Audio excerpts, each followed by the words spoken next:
Salut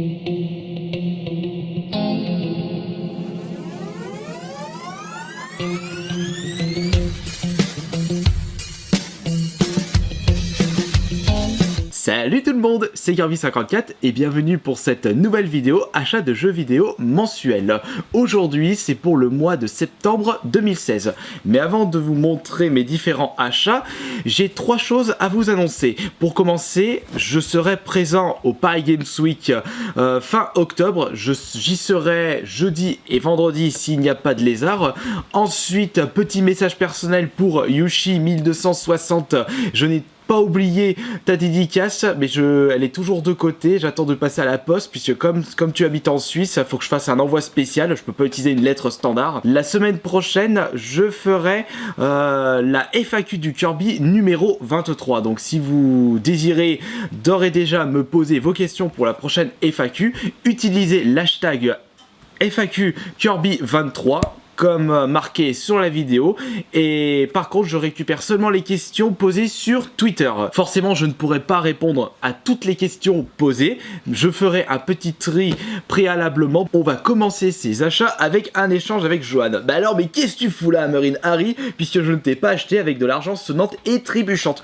En réalité dans ma collection NES je possède le Hammer in Harry mais la cartouche seule, et en réalité c'est mon frère jumeau donc Johan qui possédait la boîte ainsi que la notice, et on s'était dit bah dès qu'il y avait un jeu qui l'intéressait dans ma collection, eh bien on fera l'échange. Bon, au vu de la rareté de celui-ci, je pouvais pas l'échanger contre un petit jeu PS4 qui se trouve à 10 € partout.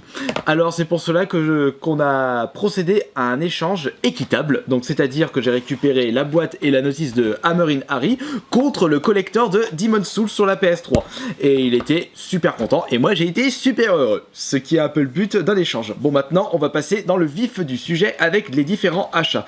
Pour commencer, dans le vide-grenier de la semaine dernière, vous avez pu remarquer que j'avais récupéré cette Game Boy Pocket. On va considérer cette console comme la Game Boy Slim, puisque c'est en fait la toute première Game Boy, mais beaucoup moins grosse. Et il existe également une Game Boy Light qui possède un écran éclairé, mais par contre ça en bouffe de la batterie. Vous pouvez remarquer qu'on a à peu près la même taille qu'une Game Boy Color, mais sans le gros cul derrière. J'ai acheté cette console avec le Pokémon Or.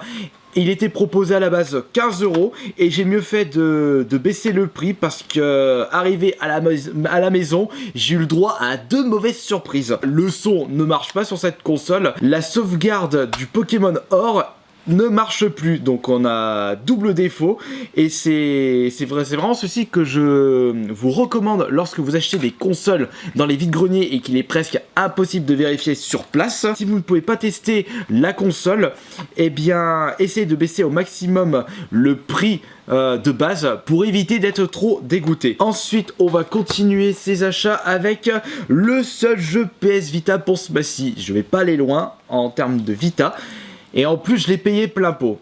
Il s'agit de Ondin Sphere. Je rappelle une nouvelle fois que je suis à la quête de la full set FR de la PS Vita. J'étais en train de checker un petit peu les ventes réussies et les ventes actuelles sur eBay pour les jeux PS Vita, et j'ai remarqué que celui-ci, plusieurs fois à la suite, était vendu entre 50 et 60 € alors que le jeu est à peine sorti. Et j'ai dit oula, si je traîne trop, je vais devoir banquer beaucoup plus que 40 € pour me procurer celui-ci. Et voilà pourquoi j'ai décidé de le payer 40 €, donc plein pot. Et c'est un petit peu le souci avec certains jeux PS Vita. Je crois qu'on a à peu près le même cas sur certains jeux PS4, mais c'est beaucoup moins répandu.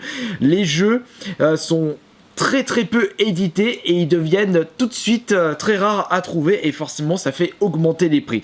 Donc c'est pour ça que je n'avais pas le choix pour me procurer ce Ondin Sphere. Il fallait que je mette le prix. Bon, j'avais une petite carte de 10 € de réduction, donc ça a un peu amorti la douleur. Ensuite nous allons continuer avec un nouveau Sonic à ajouter dans ma collection Sonic. C'est en fait Sonic Boom, le cristal brisé. Il est de meilleure qualité que la grosse merde sur Wii U, mais je n'ai vraiment pas l'intention de jouer à ce jeu. Je l'ai juste acheté pour augmenter ma... Non, c'est par ici. Augmenter ma collection Sonic. J'essaye de retrouver tous les Sonic sortis depuis le début, mais sans trop dépenser de l'argent. Et à Carrefour, il y avait des grosses promotions sur certains jeux, et Sonic Boom en faisait partie.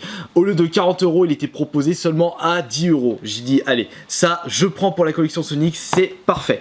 Et il y avait eu également une autre promotion. Je crois que ces promotions ne doivent être plus d'actualité au moment où je tourne cette vidéo. Il y avait également ce Yoshi Woolly World, un petit jeu Nintendo qui m'a l'air fortement choupinou pour seulement 12,50 €. On peut s'attendre à de la très bonne qualité en termes de gameplay. Certes, il faut s'attendre à des jeux extrêmement faciles, mais étant donné que j'ai très bien apprécié Yoshi Island sur la Super Nintendo ainsi que Yoshi Story sur la Nintendo 64, je pense que je vais prendre mon pied en jouant à ce petit Yoshi tout mimi. Et en termes de design, ça me fait penser à Kirby au fil de l'aventure. Et d'ailleurs, celui-ci, il ne m'a toujours pas botté parce que il m'a l'air d'être beaucoup trop facile. C'est vrai que j'ai eu ce cas également sur Kirby Adventure sur la Wii, mais le charme du jeu y était et ça ne me dérangeait pas du tout. Donc on verra pour ce Yoshi Woolly World. Continuons avec... Non, les collectors, on va garder ça pour la fin. Et il y en a un que vous connaissez, mais l'autre, quelle est cette grosse boîte noire? Et bien ça on le découvrira à la fin. On va continuer avec les 5 jeux PS4 achetés ce mois-ci. On va commencer par une découverte de vide-grenier à moins de 15 €. Il s'agit bien entendu de Call of Duty Black Ops 3. J'ai à peine fait quelques parties en ligne et je suis vite passé à autre chose. Ça va peut-être venir prochainement, mais pour l'instant... pas tout de suite, les modes en ligne sur Black Ops 3.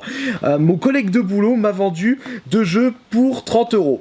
15 chacun, qui est en fait Tom Clancy Rainbow Six Siege, ainsi que Star Wars Battlefront. Je suis plus tenté par ce Battlefront plutôt que ce Rainbow Six Siege, si je mets la boîte à l'endroit. On verra ce que cela donne pour les modes en ligne, parce que je pense que ces deux jeux-là se jouent presque, voire uniquement en ligne. Ensuite, pour les 2 autres jeux PS4, j'ai failli dire PS3, bah non, PS3 j'en ai pas acheté. Avec Johan, on s'est procuré Resident Evil 5 le mois dernier ou il y a 2 mois, et ce mois-ci c'est au tour de Resident Evil 4.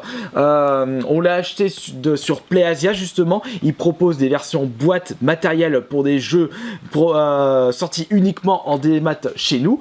Donc en allant sur PlayAsia, d'ailleurs je pense que je vous ferai une petite vidéo tuto sur PlayAsia si ça intéresse quelques personnes. D'ailleurs ça me ferait plaisir de vous donner quelques astuces dans l'achat de jeux matériels qui ne sont pas sortis en France et qui passent d'ailleurs en français. Ça c'est super top. Comme la PS4, la grosse majorité des jeux c'est du Freezone. Que dire de plus sur ce jeu? Le début de l'ère action pour la série Resident Evil, pour certaines personnes c'est le début de la fin pour la série. Il n'y a plus le charme du vrai survival horror. Je suis d'accord sur ce que vous dites, mais je trouve que le côté action lui donne un tout autre charme et c'est à découvrir absolument. Après, est-ce que je préfère le survival horror ou l'action? Je préfère l'ancienne génération des Resident Evil. Mais ça ne veut pas dire que ce Resident Evil 4, le fait qu'il soit action, soit mauvais. Il est super top, c'est pareil pour le Resident Evil 5. On oublie le 6 une nouvelle fois. Et ensuite, pour le 5e jeu PS4 acheté ce mois-ci, eh bien, c'est une petite découverte, une surprise.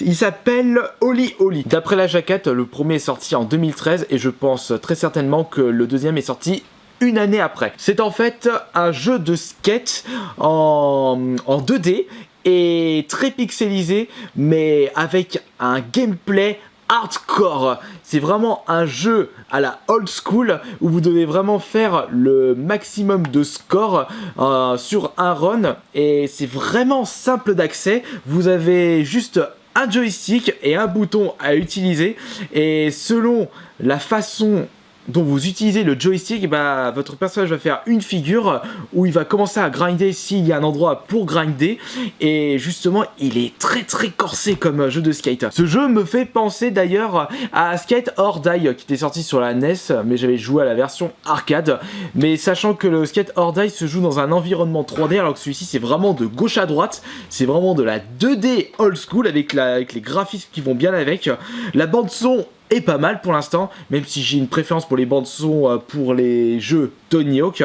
Après ça reste un peu du bande son à l'old school une nouvelle fois. On a vraiment affaire à un beau petit jeu sympathique. Par contre je pense que le prix, vous allez être pas trop d'accord, il est proposé à 30€. Cette compilation de Oli Oli 1 et 2.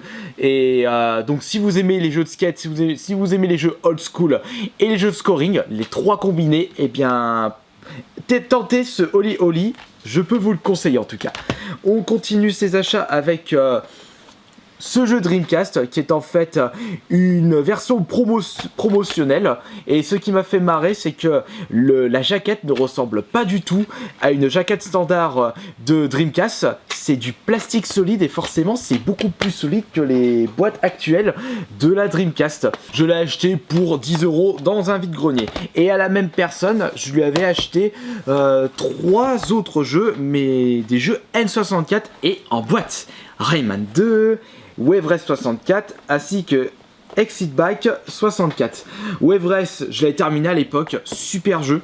Rayman 2, non, c'était John qui l'avait terminé, donc moi je l'avais à peine testé mais jamais terminé. Et Exit Bike 64, ça jamais joué par contre. Jeu de motocross, c'est quand même rare de trouver des jeux N64 en boîte en vide-grenier, donc on va pas trop chipoter au niveau de l'état général de la boîte. Par exemple ici c'est déchiré, je sais que chez certaines personnes c'est mon dieu, c'est la fin du monde, mais je ne suis pas je ne suis pas quelqu'un qui recherche des jeux en état neuf, parce que forcément il faut mettre un petit peu plus le prix et ce n'est pas vraiment mon objectif.